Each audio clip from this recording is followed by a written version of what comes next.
రాష్ట్రంలో కాంగ్రెస్ ప్రభుత్వం అధికారంలోకి వచ్చి ఇవాల్టికి 9 నెలలు కంప్లీట్ అయ్యాయి. ఈ నవమాసాల కాంగ్రెస్ పరిపాలనలో ఎక్కడ చూసినా పూర్తి వైఫల్యం తప్ప ఎక్కడ ఎటువంటి అభివృద్ధి జరిగిందని కానీ పలానా సంక్షేమ విషయంలో చాలా బెటర్మెంట్ అయిందని కానీ చెప్పడానికి ఏ మాత్రం ఆస్కారం లేదు, అవకాశం లేదు. సో ఇది ప్రజల నుంచి ఈ 9 నెలల కాంగ్రెస్ పరిపాలనకు కాంగ్రెస్ ప్రభుత్వానికి ఇస్తున్నటువంటి ఒక ఫీడ్బ్యాక్.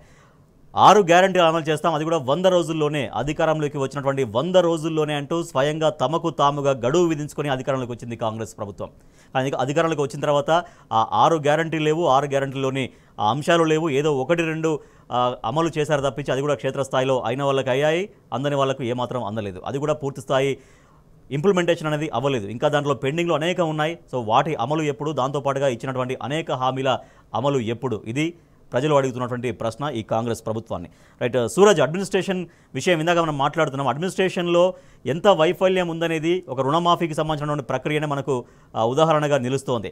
క్యాబినెట్లో తీసుకున్న నిర్ణయానికే గతి లేకుండా, దాన్నే అమలు చేయకుండా ఇష్టారీతిన అమలు చేయడం, అది కూడా పూర్తి స్థాయిలో అమలు కాకపోవడం, తర్వాత ముఖ్యమంత్రి ప్రకటనలకు, మంత్రుల ప్రకటనలకు, అధికారుల ప్రకటనలకు ఏమాత్రం పొంతన లేకపోవడం, ఇది పూర్తిగా ఫెయిల్యూర్ అనడానికి ఇది ఒక ఉదాహరణగా ఎట్లా మనం చెప్పొచ్చు?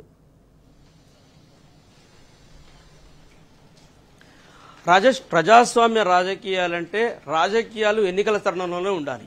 ప్రభుత్వాలు ఏర్పాటైన తర్వాత రాజకీయాలకు తావులేని పరిపాలనను, సుపరిపాలనను ప్రజలకు అందించాల్సి ఉంటుంది. ఈ స్ఫూర్తికి విరుద్ధంగా కాంగ్రెస్ పార్టీ ప్రవర్తిస్తుందనేది పెద్ద ఆరోపణ. దీంట్లో భాగంగానే కాంగ్రెస్ పార్టీ ఓవర్ ప్రజాస్వామికంగా ఉంటుందని చెప్పేసి ఏదైతే అంటున్నారో దానికి సంబంధించి పూర్తి నిదర్శనంగా ప్రస్తుత పాలన ఉందని చెప్పాల్సి ఉంటుంది. ముఖ్యమంత్రి ఒక మాట ఉంటుంది, మంత్రులది ఇంకో మాట ఉంటుంది, గాంధీ భవన్ నుంచి ఇంకో మాట వస్తుంది, ఆ తర్వాత ఎమ్మెల్యే నుంచి ఒక ప్రకటన వస్తుంది. మొత్తంగా చూసుకుంటే కనుక ప్రజాపాలన అనే కాన్సెప్ట్ అటకెక్కిందనే చెప్పాల్సి ఉంటుంది.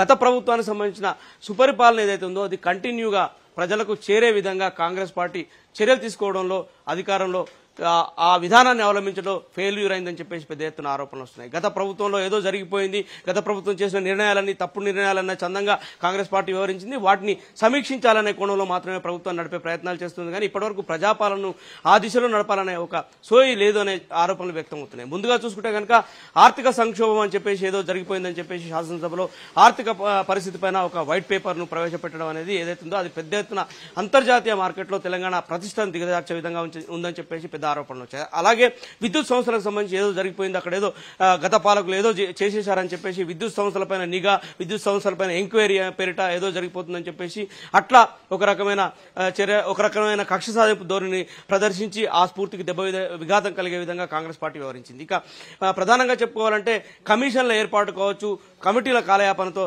ఈ కాంగ్రెస్ ప్రభుత్వం కాలాన్ని వెల్లదీస్తుందే తప్ప ప్రజాపాలనను పట్టించుకోవట్లేదనే ఆరోపణలు కూడా వ్యక్తమవుతున్నాయి. గత ప్రభుత్వంలో కమిషన్లు వేయడం, కమిషన్ ద్వారా దాంతో పాటు కాలయాపన చేయడం, నిజంగా పబ్లిక్ కమిషన్ల ద్వారా ఏమైనా ఉపయోగం జరిగిందా, లేదంటే ఒక ఫీడ్బ్యాక్ తీసుకుని తర్వాత దానికి ఏం చేద్దామనేది ఏమన్నా నిర్ణయం జరిగిందా అంటే ఏది కనిపించట్లేదు. గతం ఎంతో ఘనం, నేడేది వైభవం అన్నట్టుగా తయారైంది తెలంగాణ రాజధాని హైదరాబాద్ పరిస్థితి. 9 నెలల్లోనే సీన్ అంతా రివర్స్ అయిపోయింది. ఒకప్పుడు పెట్టుబడులు వెల్లువెత్తిన హైదరాబాద్ నగరం నుంచి ఇప్పుడు మా కొద్దీ కిరికిరి అంటూ తట్టా పుట్టా సర్దుకుంటున్నారు ఇన్వెస్టర్లు. ముంబై, బెంగళూరు, చెన్నై లాంటి మహానగరాలకు వలస వెళ్ళిపోతున్నారు. ఇప్పటివరకు ఒక్కటంటే ఒక్క కొత్త ప్రాజెక్టు కూడా ప్రారంభం కాలేదు. కాంగ్రెస్ అధికారంలోకి వచ్చిన తర్వాత అవలంబిస్తున్న విధానాలు నగర ప్రగతికి ప్రతిబంధకాలుగా మారాయి. 2023 వరకు దేశవ్యాప్తంగా ఇన్వెస్ట్మెంట్ హబ్గా పేరుగాంచిన హైదరాబాద్లో కాంగ్రెస్ వచ్చాక అభివృద్ధి పూర్తిగా కుంటుపడింది. రేవంత్ రెడ్డి పాలనలో హైదరాబాద్ రియల్ రంగం డమాలన్నది. అనుమతుల్లో జాప్యం, పెచ్చు మీరిన అవినీతి కారణంగా బిజినెస్ చతికిలబడిందని నిపుణులు చెబుతున్నారు. ఇక ఇటీవల ప్రభుత్వం తీసుకొచ్చిన హైడ్రా కూడా రియల్ ఎస్టేట్పై పెను ప్రభావం చూపిస్తోంది. మూలిగే నక్కపై తాటిపండు పడ్డట్టు హైడ్రా కూల్చివేతలు రియల్ ఎస్టేట్ రంగంలో బిజినెస్ను మరింత కుంగదీశాయి. సమీప భవిష్యత్తులో రియల్ ఎస్టేట్ పుంజుకునే పరిస్థితులు ఏమాత్రం కనిపించడం లేదు.